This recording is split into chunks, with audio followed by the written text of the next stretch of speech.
अस्सलाम वालेकुम स्टूडेंट। हमने लास्ट लेक्चर में जो चैप्टर पढ़ा है वो है मेजर ऑफ सेंट्रल टेंडेंसी यानी डाटा का सेंटर।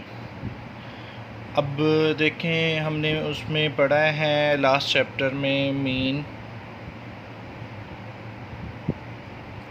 मीडियन और मॉड। ये हमने पिछले चैप्टर में पढ़ लिया है। नेक्स्ट बच्चों, हम लोगों ने चले हम इस चैप्टर्स को ही देखते हुए, लेट्स सपोज मेरे पास ये दो डाटा सेट हैं, एक अनग्रुप डाटा है ये वाला और एक अनग्रुप डाटा है ये। अच्छा, मैं कहता हूँ कि हम इन दो डाटा सेट का मेजर ऑफ सेंट्रल टेंडेंसी निकालते हैं, क्योंकि हमने जब ये मेजर ऑफ सेंट्रल टेंडेंसी बोला था कि हम एक डाटे की सेंट्रल वैल्यू लेते हैं एज अ डाटा रिप्रेजेंटेटिव, क्या वो सेंट्रल वैल्यू डाटे को ठीक से रिप्रेजेंट करती है या नहीं करती, हम चेक करते हैं। लेट्स सपोज कम्प्लीटली रिप्रेजेंट करती है या नहीं करती। अब देखें बच्चे, मैं इस डाटे का अरिथमेटिक मीन निकालता हूँ तो वो आएगा बच्चे 3। अगर मैं नीचे वाले डाटे का अरिथमेटिक मीन निकालता हूँ तो बच्चे वो आएगा 3। अब अगर सिर्फ अरिथमेटिक मीन को देखते हैं तो ये ऐसे लगता है कि ये दोनों अरिथमेटिक मीन एक ही डाटा सेट के हैं, हालांकि ऐसे नहीं है। यानी अरिथमेटिक मीन सिर्फ डाटे के सेंटर के बारे में बताता है। डाटे में जो चेंज आ रही है, देखें इसमें 1 1 का चेंज आ रहा है, इसमें तो कोई चेंज ही नहीं आ रहा। जो डाटे में चेंज आ रहा है वो नहीं अरिथमेटिक मीन बताता। हम डाटे को तब तक नहीं रिप्रेजेंट कर सकते जब तक हमें ये नहीं पता चलता कि डाटे का सेंटर क्या और डाटे में चेंज किस तरह से आती है। तो इसलिए हमें डाटे में मौजूद जो चेंज है उसको मेजर करने के लिए हमें नेक्स्ट टॉपिक पढ़ना पड़ता है, जिसको हम बोलते हैं मेजर ऑफ सेंट्रल टेंडेंसी। अब नेक्स्ट टॉपिक है मेजर ऑफ डिस्पर्शन हमारा। अब मेजर ऑफ डिस्पर्शन क्या है बच्चे, ये मेरे पास मैंने इसको पेजेस पे लिखा हुआ है। मेजर ऑफ डिस्पर्शन ये हमारा चैप्टर है। अब सबसे पहले डिस्पर्शन क्या होती है ये देखें। डिस्पर्शन की डेफिनेशन ये मैं आपको क्लोज करके दिखा देता हूँ। डिस्पर्शन होती है scatter about the centre of data is called dispersion. ये हमारी डिस्पर्शन कहलाती हैं। अच्छा, इसी तरह से मेजर ऑफ डिस्पर्शन के लिए क्या है बच्चे, जो मेजर डिस्पर्शन को, कोई भी मेजर जो डिस्पर्शन को मेजर करने के लिए यूज़ किया जाता है हम उसको मेजर ऑफ डिस्पर्शन बोलते हैं। Scatter about the centre of data is called dispersion and any measure which is used to measure the dispersion is called measure of dispersion. इसी तरह से बच्चे मेजर ऑफ डिस्पर्शन की दो टाइप्स होती हैं, एब्सोल्यूट मेजर ऑफ डिस्पर्शन और relative major of dispersion. Absolute major of dispersion में देखें बच्चे ये हैं, मैं एब्सोल्यूट को और रिलेटिव को ना एक आसान सी एग्जांपल से समझाने की कोशिश करता हूँ। लेट्स सपोज मैं कहता हूँ दो लोग हैं, मैं नीचे ये लिखता हूँ मिस्टर ए हैं और मिस्टर बी है। अगर मैं कहता हूँ मिस्टर ए बड़ा, ये मिस्टर बी है। अगर मैं कहता हूँ मिस्टर ए बड़ा है तो ये मेरी स्टेटमेंट इनकम्प्लीट है। जस्ट अगर मैं इसके साथ मेंशन कर देता हूँ मिस्टर ए बड़ा है 6 फीट, तो ये मेरी स्टेटमेंट कंप्लीट होगी और ये मेरी एब्सोल्यूट डिस्पर्शन है। यानी मुझे कोई यूनिट साथ मेंशन करना पड़ा कि जिससे मेरी स्टेटमेंट कंप्लीट होगी कि मिस्टर ए बड़ा है 6 फीट। अच्छा चले, अगर मैं यूनिट नहीं मेंशन करता, मैं सिर्फ इस तरह से कह देता हूँ मिस्टर ए बड़ा है मिस्टर बी से, तो ये भी स्टेटमेंट कंप्लीट होगी, पर इसमें मुझे यूनिट को मेंशन नहीं करना पड़ा। तो जिसमें मैंने यूनिट को मेंशन किया है वो बेसिकली बच्चे एब्सोल्यूट मेजर ऑफ डिस्पर्शन है, जिसमें मैंने यूनिट को मेंशन नहीं किया वो रिलेटिव मेजर ऑफ डिस्पर्शन है। यानी जो एब्सोल्यूट मेजर ऑफ डिस्पर्शन होती है वो डाटे में मौजूद चेंजेस को with respect to data unit measure करती है। अब बच्चे इनकी कुछ टाइप्स हैं, इनकी डेफिनेशन बच्चे मैं आप लोगों को बता देता हूँ, उर्दू में बता देता हूँ, फिर इसकी प्रॉपर डेफिनेशन बाद में आपको इस वीडियो के साथ टेक्स्ट में भी मिल जाएगी। अच्छा, एब्सोल्यूट मेजर ऑफ डिस्पर्शन बच्चे basically absolute major of dispersion it measure the variation present among the data in terms of data units, यानी ये डाटे में मौजूद वेरिएशन है उसको मेजर करती हैं in terms of data unit, यानी डाटे के यूनिट के हिसाब से ही मेजर करती हैं। और जो रिलेटिव मेजर ऑफ डिस्पर्शन है वो भी वेरिएशन को ही मेजर करती है। It measure the variation present among the data relative to their centre, यानी डाटे के सेंटर के हिसाब से उसको मेजर करती है। और it is unit free, it is also called it unit free. अच्छा बच्चे, इनकी कुछ टाइप्स हैं, ये मैं दिखाता हूँ। एब्सोल्यूट मेजर ऑफ डिस्पर्शन की सबसे पहली टाइप आती है रेंज, सबसे रफ मेजर है वेरिएशन का मेजर। दूसरा आता है क्वार्टाइल डेविएशन, तीसरा आता है मीन डेविएशन, चौथा है स्टैंडर्ड डेविएशन और पांचवा है वेरिएंस। सेम बच्चे इनके साथ इनके रिलेटिव मेजर ऑफ डिस्पर्शंस भी आती हैं। देखें, गौर से देखें।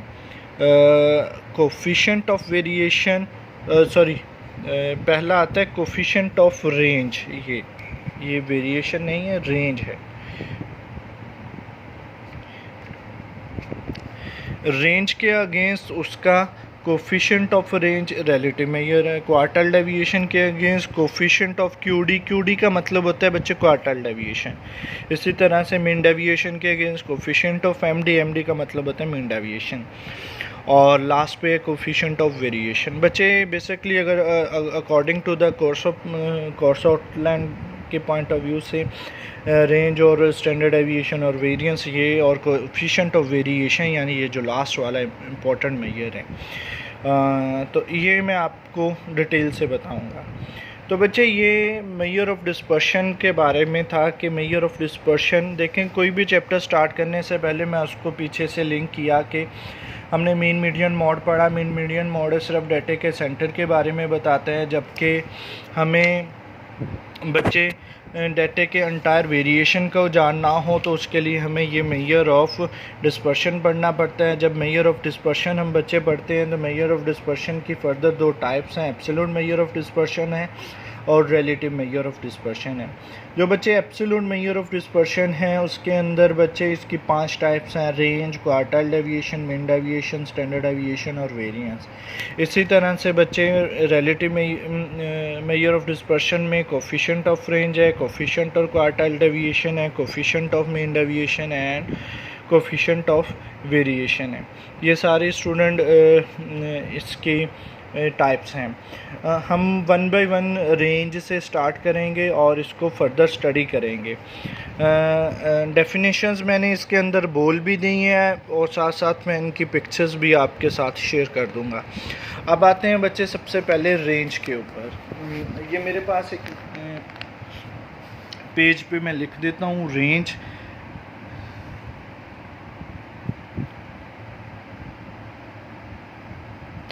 बच्चे रेंज ये है, इसका फॉर्मूला यही होता है। अनग्रुप या ग्रुप हो, कोई भी डाटा हो, उसका फॉर्मूला ये होता है। इसका एक्सम का मतलब होता है लार्जेस्ट वैल्यू,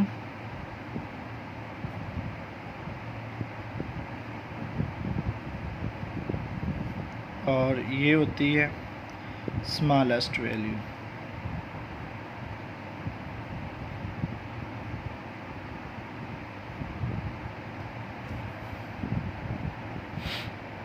अब लार्जेस्ट वैल्यू में से स्मॉलेस्ट वैल्यू को माइनस करते हैं। लेट्स सपोज मेरे पास एक छोटा सा डाटा है, मैं उसको देखता हूँ 1 4 5 2 10। तो बच्चे इसकी रेंज क्या होगी? इस डाटे में सबसे बड़ी वैल्यू कौन सी है? इस डाटे में सबसे बड़ी वैल्यू है बच्चे 10, और इस डाटे में सबसे छोटी वैल्यू कौन सी है? 1। अब 10 में से 1 निकाल दोगे, 9 इसकी रेंज है।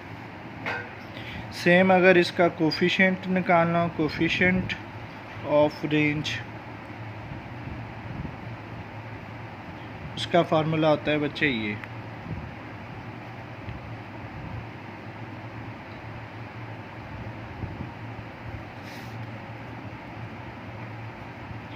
दस माइनस 1, 10 जमा 1, 9/11। ये कोफिशिएंट्स ऑफ रेंज है। ऊपर है बच्चे रेंज का फॉर्मूला। बच्चे ये अन ग्रुप के लिए था। सिमिलरली ग्रुप डाटा के लिए भी इसी तरह से यही फार्मूला होता है, मैं आपको बता देता हूँ। सिंपली देख लें, ये रेंज होती है और रेंज कैसे निकालते हैं ये मैंने आपके सामने लिख दिया। अब बच्चे ग्रुप डेटे से अगर रेंज निकालनी हो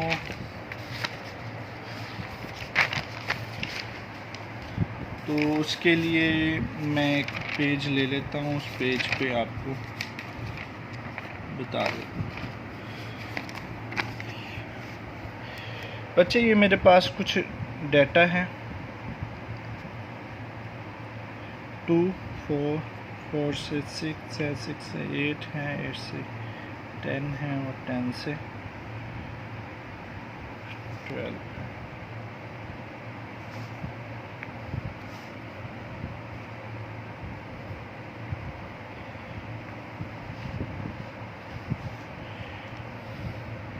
टू 3 4 2 1।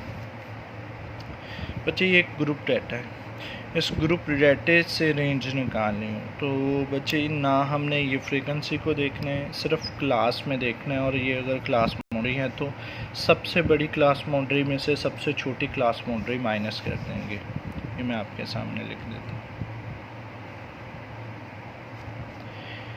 12 माइनस 2 तो 10 आपकी रेंज आ गई। इसी तरह से बच्चे अगर इसका कोफिशिएंट लिखना हो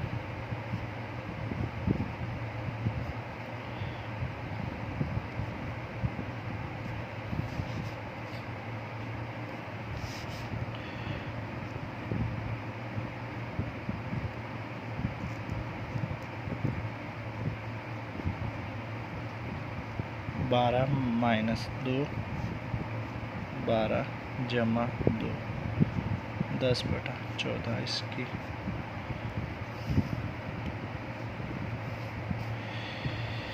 ये कोफिशिएंट ऑफ रेंज। बच्चे ये पहले मैंने आपको ग्रुप डाटे अनग्रुप डाटे के लिए रेंज के बारे में बताया। ये बेसिकली मैंने इसके बारे में थोड़ा सा आपको जब सेकंड चैप्टर में फ्रीक्वेंसी डिस्ट्रीब्यूशन बताई थी ना, तो रेंज तब भी कैलकुलेट करनी बताई थी। इसी तरह से बच्चे ये ग्रुप डाटे के लिए रेंज है, ये ग्रुप डेटा सेट के लिए रेंज है। जस्ट फार्मूले को देखना है और आपने रेंज कैलकुलेट करनी है। अच्छा बच्चे ये हमारा था रेंज का फॉर्मूला। अच्छा उसके बाद बच्चे हम स्टैंडर्ड डेविएशन और वेरिएंस के बारे में भी डिस्कस करेंगे। स्टैंडर्ड डेविएशन किस तरह से कैलकुलेट करते हैं, स्टैंडर्ड डेविएशन ग्रुप डाटा से कैसे करेंगे और स्टैंडर्ड डेविएशन अनग्रुप डाटा से भी कैसे कैलकुलेट करते हैं। फिर हम उनके कोफिशिएंट ऑफ वेरिएशन को भी देखेंगे।